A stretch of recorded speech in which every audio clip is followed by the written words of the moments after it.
Marvel had done, years prior, they had done the Heroes Reborn thing, which basically sent the major Marvel heroes away to be written and drawn by the sort of some of the Image guys, and then that didn't work out, so they came back.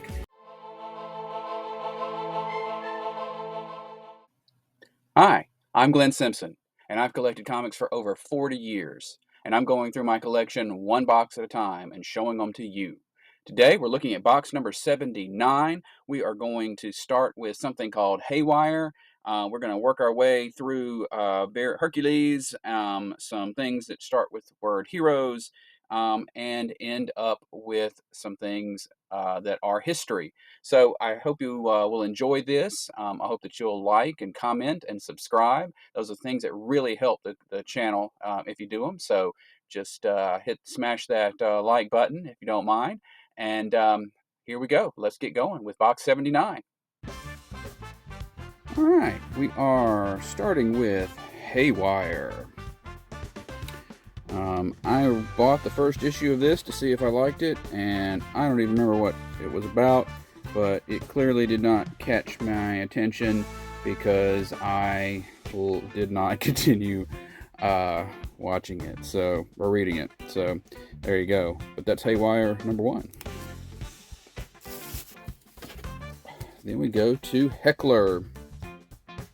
So Heckler was a comedy-oriented superhero comic by Keith Giffen, who had done the Wahaha Justice League International type years, partnered with some of his Legion of Superheroes cohorts, Tom and Mary Bierbaum, and it's about a guy who has this sort of superhero identity called the Heckler, and it was very weird, and it did not last very long. We have issue 1 through issue 6, and that was the end of the Heckler.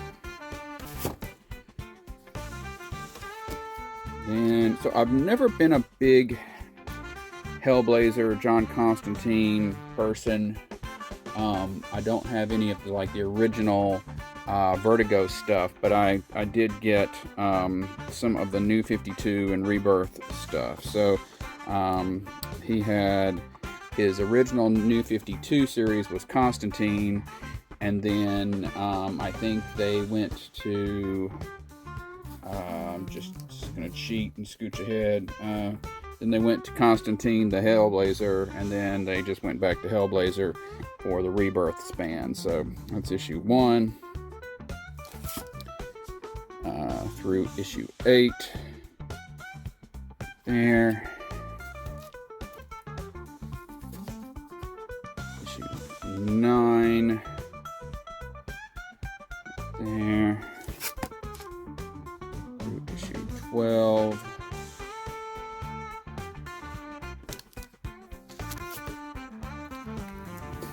Got issue 13.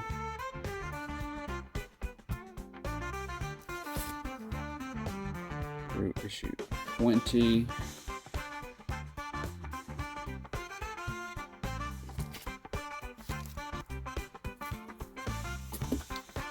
Issue 21. Kind of weird that I guess it didn't get cut off. It just looks like it's cut off. Anyway, 21 through 23. Huntress. And that was the final issue of that. Prior to that series, there was a one-shot like all the Rebirth series had, kind of giving the lowdown on what the new status quo is going to be. There's that one shot. All right. Then continuing our trip through hell is this Hellcat miniseries. Christopher Cantwell doing the writing. Issue 1 through issue 5. There.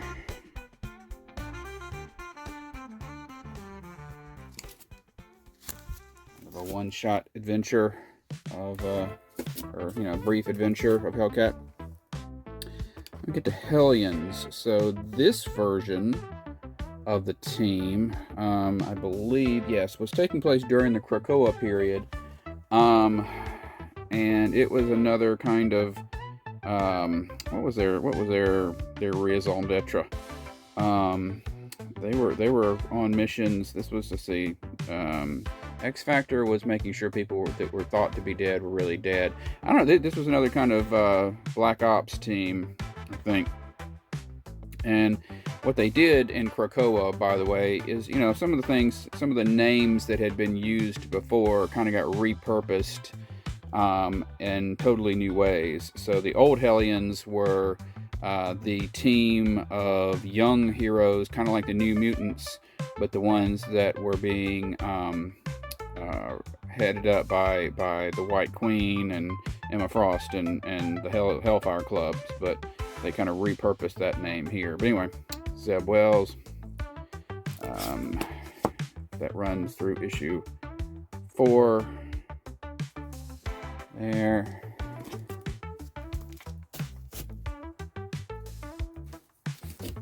And then issue 5, I've got the Alex Ross Timeless cover there of Jean Grey. Issue 12.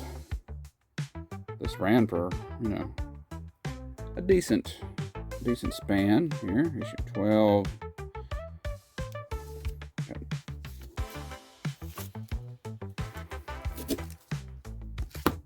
Issue 13. Mr. Sinister taking center stage. He was pretty much the key to the downfall, I feel like, of Krakoa. Issue 13 through issue 18, and that was the end of that series, with, I believe, some of them being sent to the Krakoa version of prison.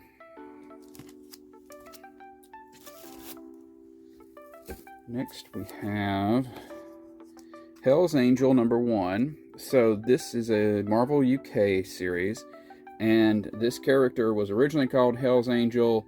Then the biker group sent a sternly worded letter, and so they changed it to Dark Angel. And if you go back to a previous video, you'll see the rest of the issues of this. But before that happened, she had her first few issues with some X-Men guest starring, and so that's issue 1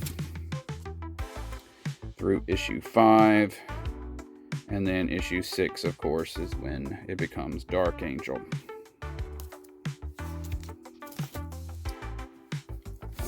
We've got Hellstorm.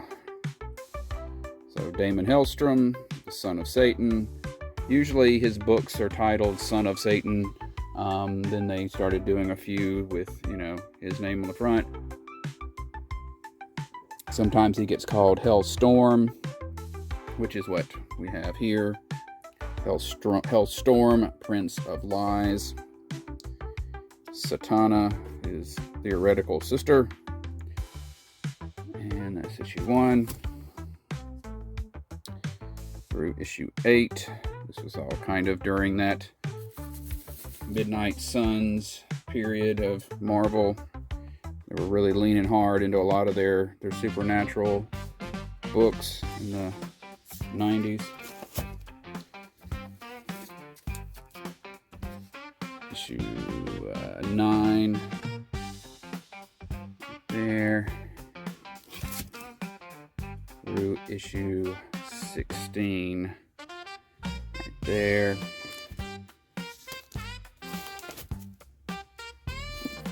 And he got a Marvel Max limited series of 5 issues with explicit content later on in the 2000s. Issue 1 through issue 5 there.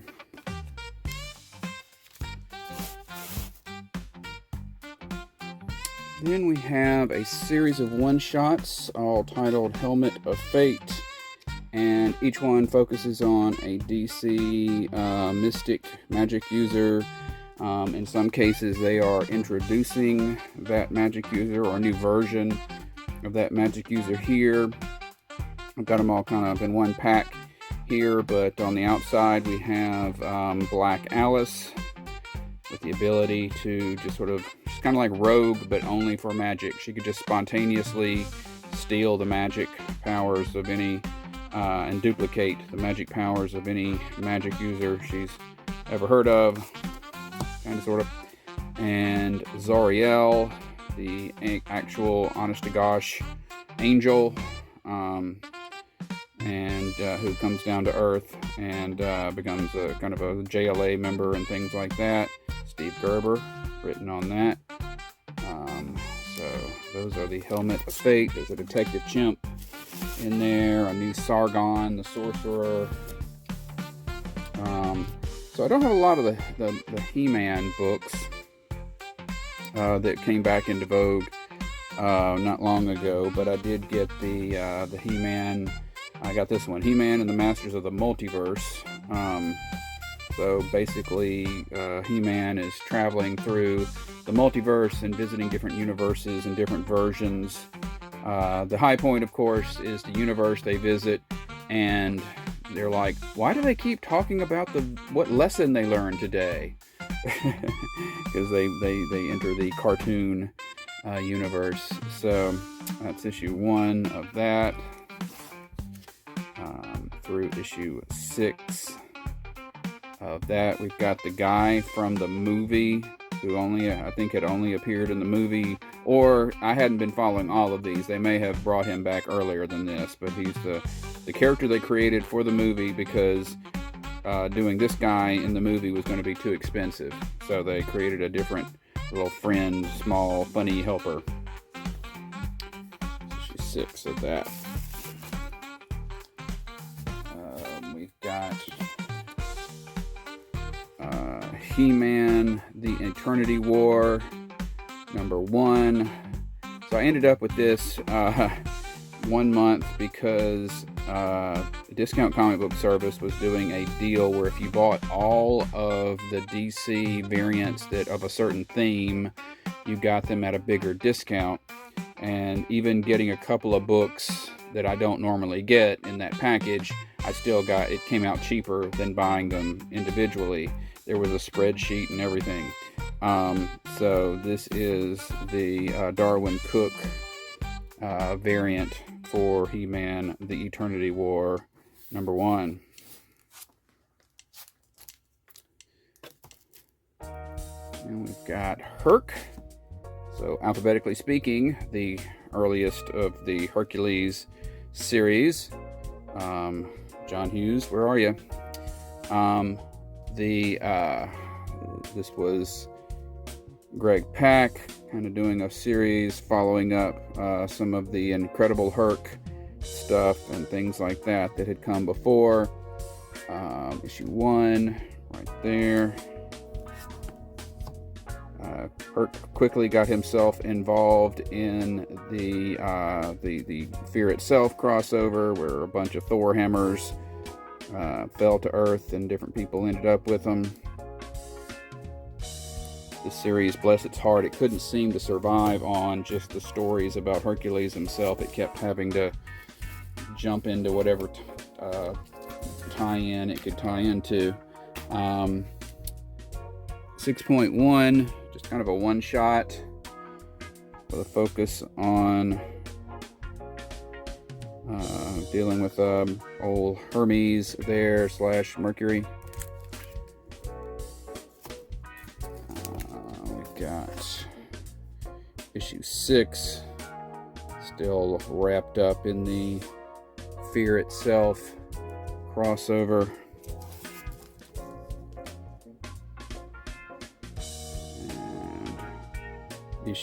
Final issue of 10, getting tied in with we have a guest star of Elektra, and there was the next issues would kind of, again, I can't remember offhand what there was some other Spider Island, I think.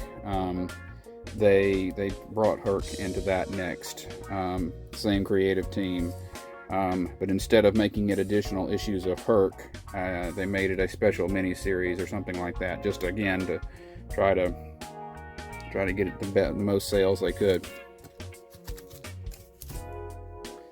But when you spell his name out completely, you get you go back to the early '80s. Bob Layton. This is a tale of Hercules in space, where he makes some friends with a scroll and some things and a recorder. It's very much the comedy relief. Issue 1 of that. And he goes up against Galactus. That does not appear to go well for him. Issue 4.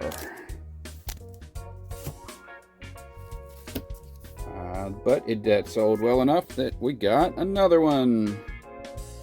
And I have this sense that it takes place. One of these takes place supposed to take place in the future. I forget why I think that, but that's what's in my head. We have Skippy the Scroll, the Recorder, more outer space action with Hercules, and ultimately he fights Zeus, who's gone nutty, and has to deal with him. And then there's a one-shot Marvel graphic novel by those creatives as well. I've got it somewhere. We'll look at that in the future. The next, I think, chronologically, the next series was this Hercules by Frank Thierry and Mark Texiera. Got some long legs there, Hercules. Issue 1 through issue 5. There. And we have a fairly recent Hercules series. It's got a bonus digital edition that tells you how recent it is. Issue 1 through issue 6 of that. Making friends wherever he goes. And we've got a 3-issue miniseries, Hercules and the Heart of Chaos. Tom DeFalco, Ron Friends. There. Issue 1 through issue 3. I think he fights Ares in this.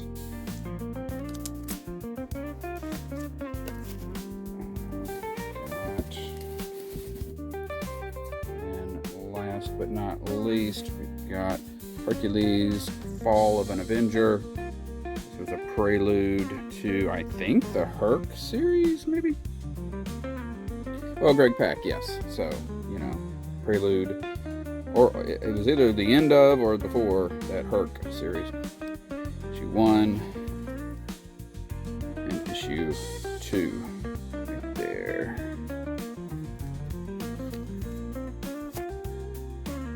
Then we go to Hero, or H8. You can visualize it as H.E.R.O. This was a modernization of the Dial H for Hero concept that came up in the 60s. There is this device that has letters on it, and when you dial H.E.R.O. on it, you are transformed into a superhero for an hour, but it's a different superhero every time, and it was originally kind of done in a whimsical way. This series was one of those that tried to really kind of tell some serious stories around that. I believe this is one of the series where people keep losing the dial, so you don't, the main character is around for 3 or 4 issues, and then he loses it and somebody else gets it, and then we see how they handle it and things like that. So that's, I don't have all of these, but I'm working on it. But that's issue 1 through issue 5 there. I mean, spoiler, they don't all specifically become heroes, if you will. 6 through 10.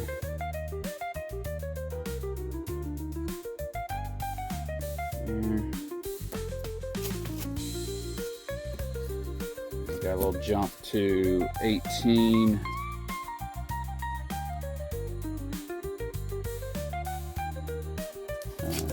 And to 22, which I guess this is the last issue, the end, so I'm thinking I'm right on that. So that's issue 22 of that. Then, and out of our love for superheroes in general, no matter how well written or drawn they are, Hero Alliance and Justice Machine Identity Crisis. So this is kind of a multi-company independent crossover between the Hero Alliance, which was, I don't know what company they were with, and Justice Machine, whichever company was doing them, kind of doing a crossover there. Hey, ooh. And they may have all been innovation. They just might not have been in the same little world until this crossover. And then another Hero Alliance Quarterly. I, of course, have this mainly for the George Perez cover. Right there. Gorgeous stuff.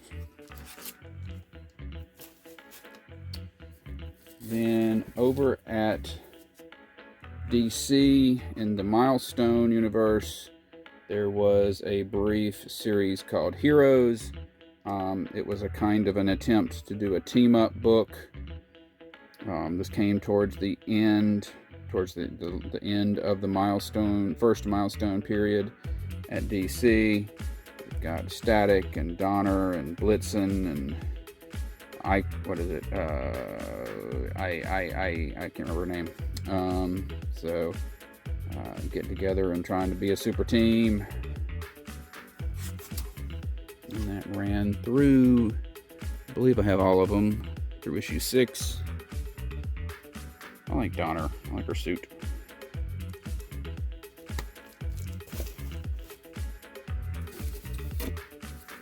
And from back in 1986, we have Heroes Against Hunger. For you kids out there, back in 1986, we were all very concerned about the hunger and starvation going on in countries like Ethiopia and Africa. And that's what the Live Aid and Band Aid were, the big concerts were held for, and things like that.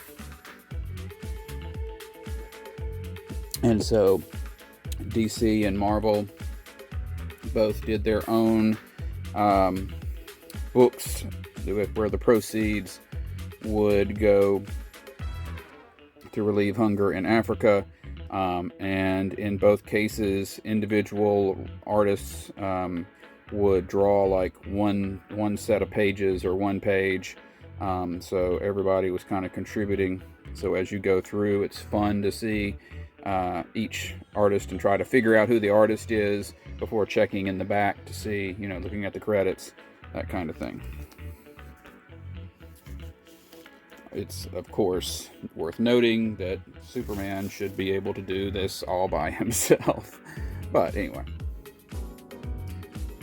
So then we have Heroes for Hire. So originally, Luke Cage, when he first came on the scene, he was Luke Cage, Power Man, Hero for Hire.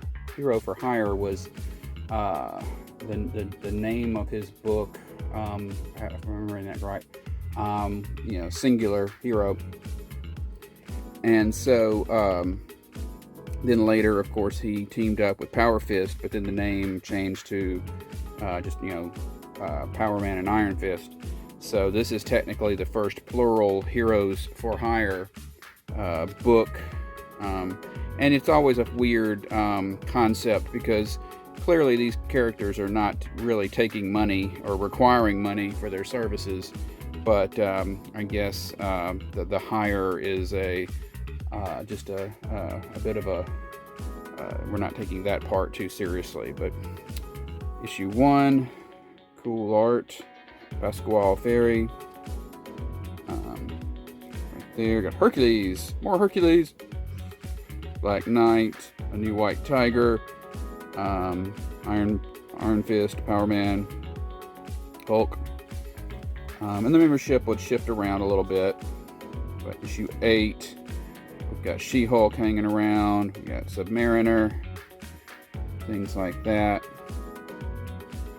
There, a little bit of internal drama.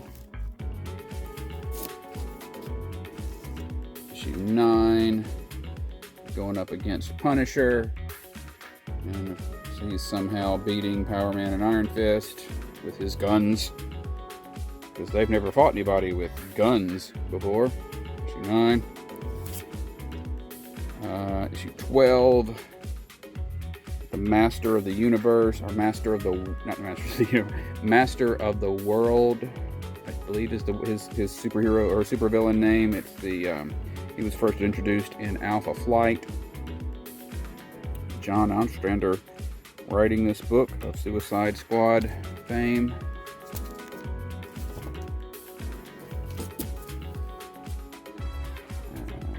Ant-Man.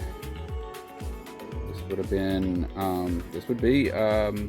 Scott Lang joining the Heroes for Hire, going into, the only android I can think of he'd be going into is, would be that of the Vision.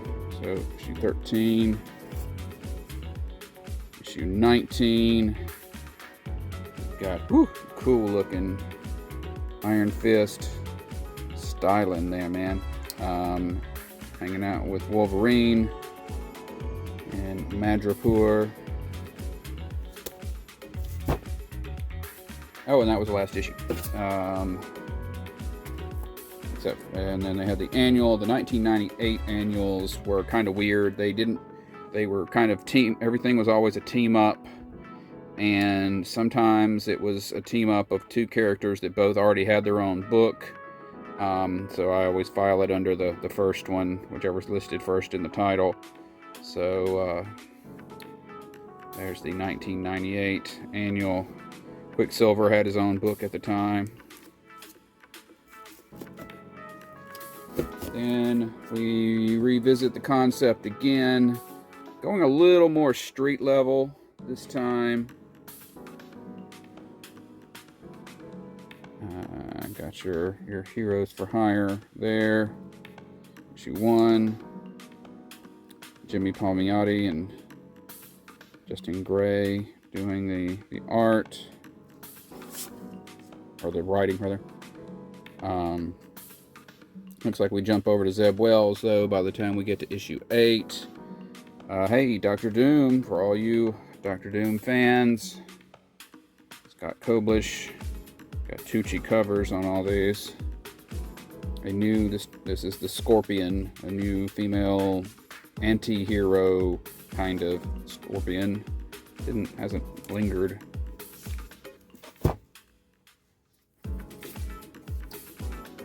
Issue 9.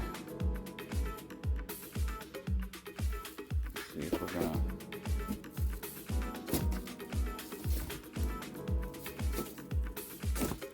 There was okay. This is the series. It's not out here. There was a tentacle porn kind of cover that got a lot of controversy. The girl's just tied up and tentacles flowing up, and there was some controversy over that cover. I can't remember what issue that is, but it's inside the pack. So be sure to comment if you would like to see that controversial cover. That's issue 9. through issue probably 15. There.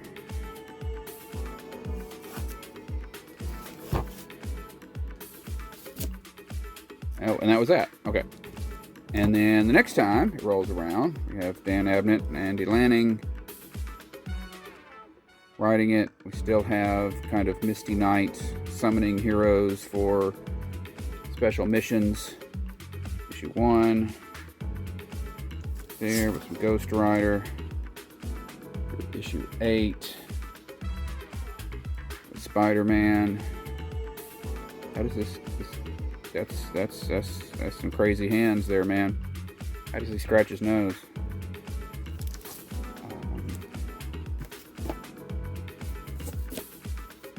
Then issue 9, got the Shroud, Gargoyle,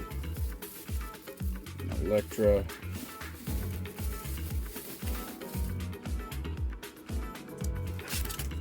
And then that one ends with issue 12. Black Cat, Moon Knight. Just love when they get lots of folks together. Then, as discussed, here's the Marvel version of the Famine Relief book. Arthur Adams cover here. Lots of cool artwork inside. There. Then the infamous Heroes in Crisis. So, writer Tom King comes in and creates this story revolving around the idea that there's a place that the Trinity have set up where heroes can go and talk to an AI therapist about their problems without there being any, risk of their secrets getting out. But then things go badly. Some people love this, some people don't care for it very much. It does treat one character particularly badly. But that's issue 1 through issue 4. So a lot of it does focus on Harley Quinn and Wally West, who had recently returned in the Rebirth special.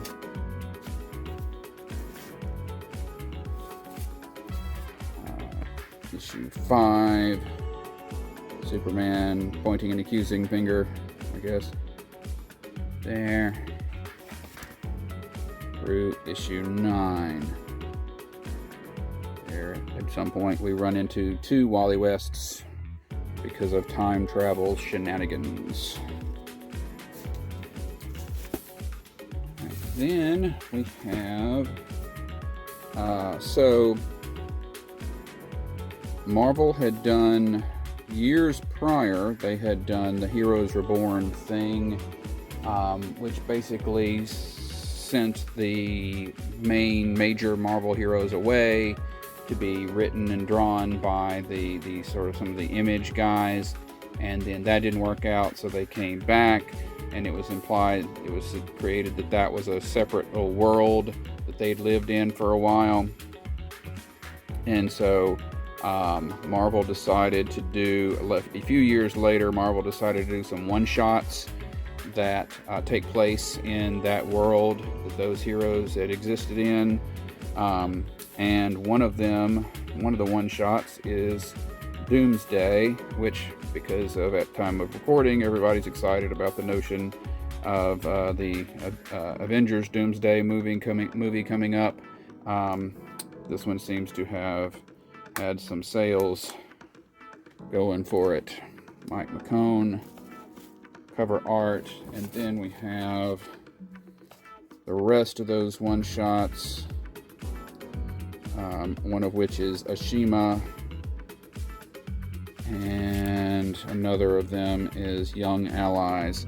Marvel keeps trying to pull out that Young Allies name, which was first used back during World War II, when, obviously kind of made a lot more sense back then in a way. But every once in a while they'll give a team that name. So this was a team in that Heroes Reborn world of young heroes called the Young Allies, headed up by Ricky Barnes, the female version of Bucky Barnes. And I believe it was that series that this series miniseries was tied into. So during this miniseries, those one-shots happened. So Peter David, Salvador Larroca. So it's well written and well drawn. A return to that Heroes Reborn universe, issue 1 through issue 4 of that. Then they brought that whole concept back again a few years ago, kind of, or at least the name. Jason Aaron heading that up. You had this Heroes Reborn, kind of, again, creating a new version of the Marvel Universe. So that's issue 1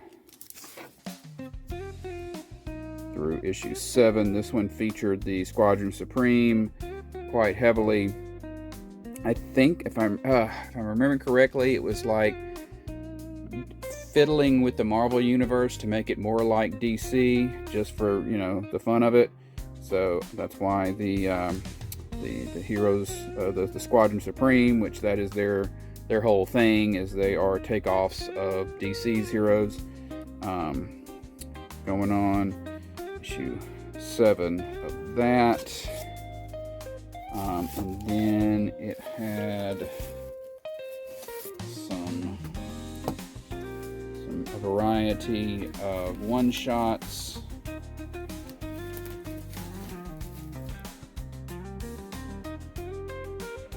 So that's American Knights and Night Gwen. There, sort of a Stephanie Brown spoiler kind of thing. Peter Parker, the Amazing Shutterbug, kind of turning Peter Parker into a Jimmy Olsen type.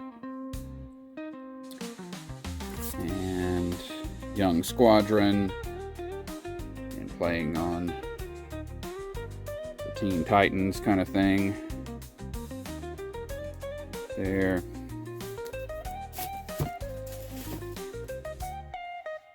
And then that kind of all gets resolved in Heroes Return one shot, which this is, I guess it's in the right, it's generally in the right spot, with the regular Marvel heroes coming back. We've got a little kid with the Star Brand powers, that had been going on in Avengers already. Alright, then alphabetically speaking, we go to Hero Hotline by Bob Rozakis, Stefan DeStefano, and Kurt Skaffenberger. A look at another kind of heroes for hire type of thing, with some silly superheroes that you can call. They have a literal phone number you could call to contact them and have them come, and what all of their sort of interpersonal drama within their team. It's issue one, and that ran through issue 6 of that. We've got Heroic Age. So this was kind of one of those marketing names for a period of time at Marvel, the Heroic Age. And there were these one-shots that were basically like official handbook entries for lots of various superheroes, so that you could get the skinny on lots of them. We also had one just focusing entirely on the X-Men there.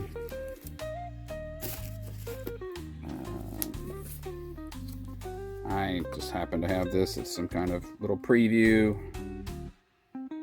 in general for the Heroic Age, focusing on the Secret Avengers book that was coming out.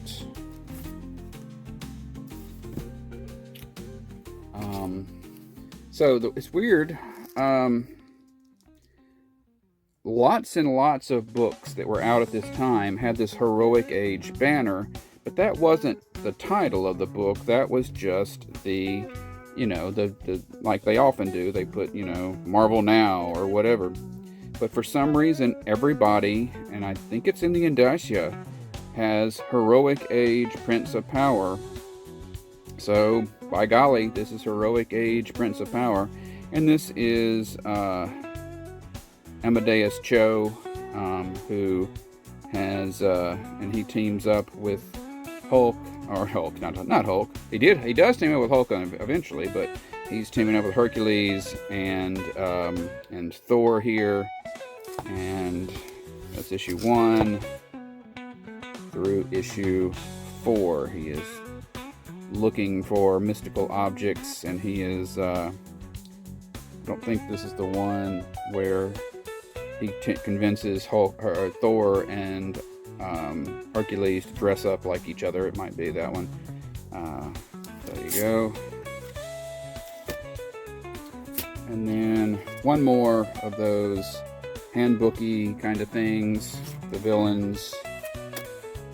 So lots of information on Marvel's villains in text format.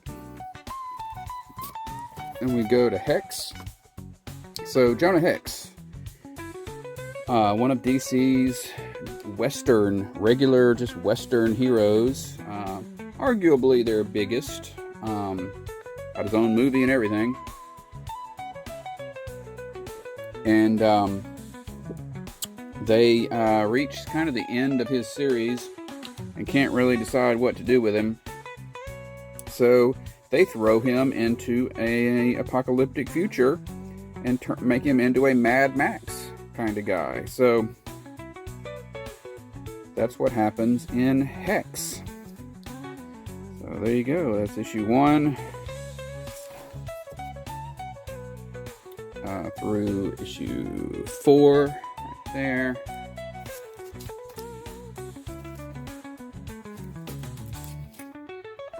Issue 5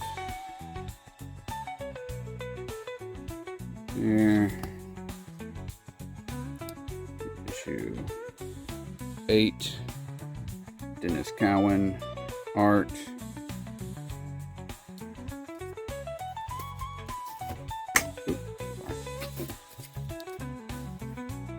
Issue 9. This scene does not appear in this book. Issue 13. I mean, this ran a little ways. There. People didn't hate it. Issue 14.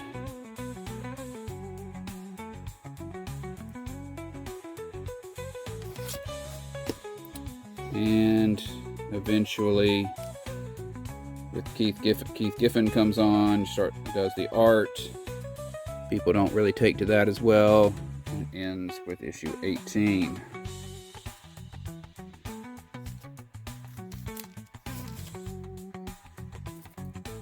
Then I have got a smattering of these Dynamite issues of the Highlander series that told stories of both the, Connor McLeod and the other McLeod. And so that's issue 1 right there. That's a pretty book. These all had a gajillion variant covers. Beware, issue 2. This is just some I've picked up in dollar boxes and things.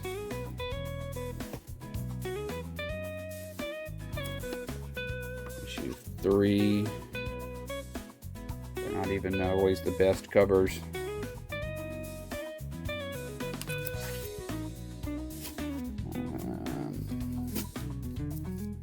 Then 6.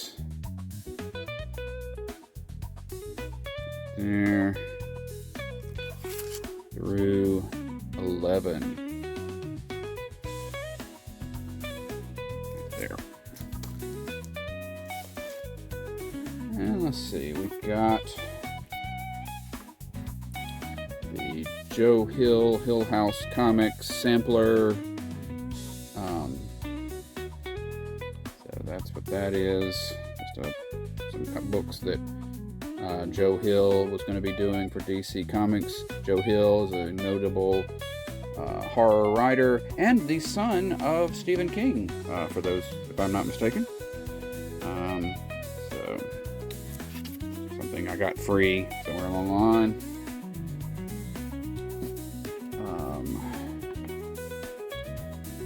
History of the DC Universe. So this came out right after the end of Crisis on Infinite Earths.